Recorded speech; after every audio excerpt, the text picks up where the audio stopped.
Do you know you can update your Docker container without anybody noticing? That is, without any downtime. That's what I'm going to show you in this video in a couple of minutes. But before we start, may I ask you to please subscribe to my channel, to like and to share. I'm going to show you the image that we are going to use, including the container.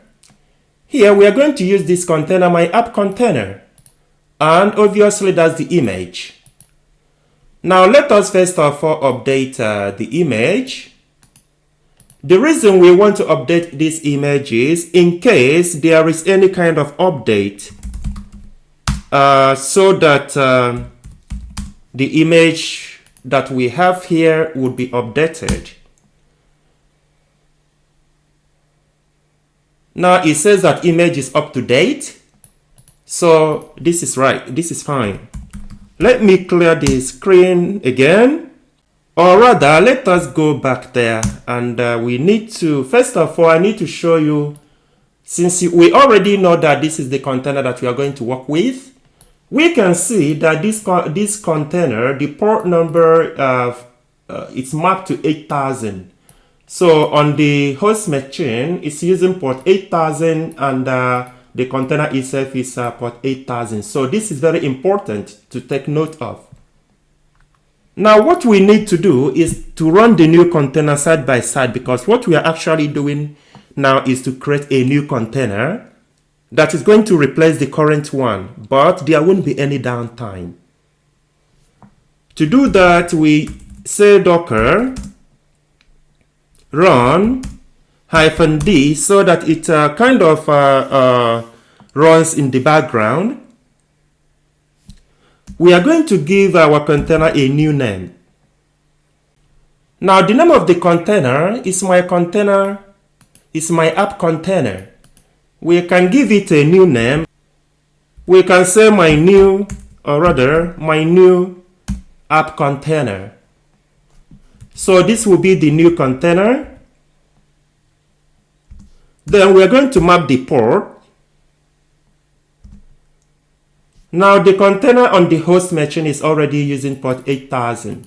Now let us give it a new port number, because so that we can avoid any conflict, because it's already running here. So we're going to give it a new port number here, and the port number that I have chosen is, let us give it port 8081. Then for the container, the port remains the same, 8000. So this point is very important. So on the host machine, we are now giving it port 8081 to avoid any conflict. Then the next thing that we need to do is to add to paste our image name here, which is my Django app latest. Now let's hit enter. It says unable to find image my Django app latest locally. Or what we could do, let us kind of add us the login name. So let me do it again, but with the login name now. So the login name for the Docker Hub, where this image is hosted, is the username. So if you are following this, you need to use your own username. So let me add the username so that it will download this from the repository. What we are now going to do is to try our container with the new port number 8081. Now what we are going to do is to run our new container with the new port number 8081. Let us hit enter to make sure that it works. Now that is the actual port. That's the actual website that we are working with.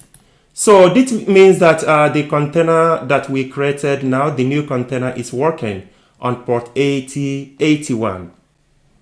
Now let us try something. For example, let us go docker ps. So what I want us to kind of find out here is that we now have two containers here, just to make sure that everything is the way it should. Now we have this the new container with the name my new app container. Then we still have the old one. What we now need to do is to stop the old one. To do that, we say docker stop, then the old container, which is that one, because the new one is now running. Let us stop it. Now let us check again. Now the new container is, or rather the old container is gone. If you want to see the status of that very old container, you can use a -a. Here we can still say it, although it should be gone. It should be kind of, here it is. It has exited now, so it's already killed, right? So it is stopped now. The only one that is working now is the new container with the name my new app container. Let me clear the screen to make some room. If we want, we can actually remove the old container now because we don't need it anymore. So we can go docker rm, then the old container to make sure that we now have the only new one. So when we go docker ps, we should now have the new container.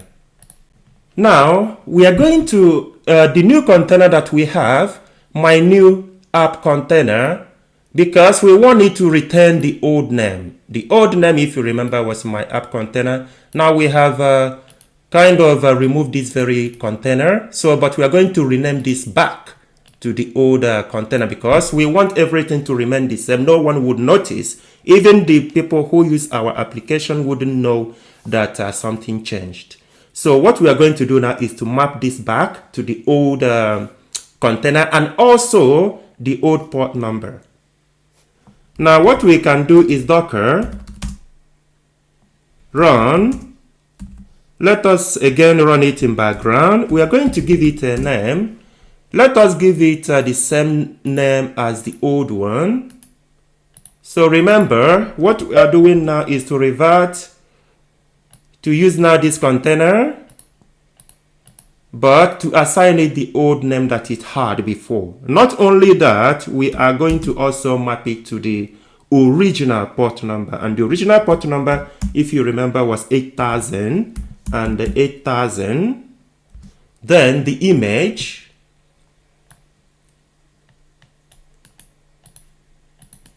that's the image name. Now let's hit enter. It's now created. Now let us check it again using there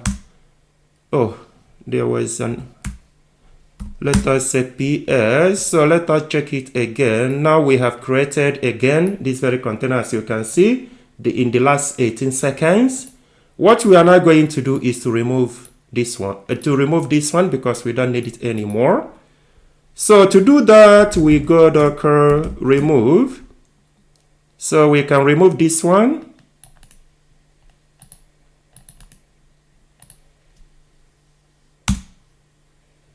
Let's see. We need to stop it first, because if it's not stopped, it won't remove. So we need to stop it, and now we can remove it. Okay. Now, just to make it clear, as you can see, we have now changed the port number to 8080 again. That's why if we check our containers now, we will find that it is now gone back to 8080. So this one, 8081 that we used temporarily is gone, right? So this is how you can easily update your container. What we can do now, let us check something. If you remember, we have changed this back to 8080. Now let us refresh. This is going to fail because this doesn't exist anymore. It's already failed. This is just the catch, right? Let me just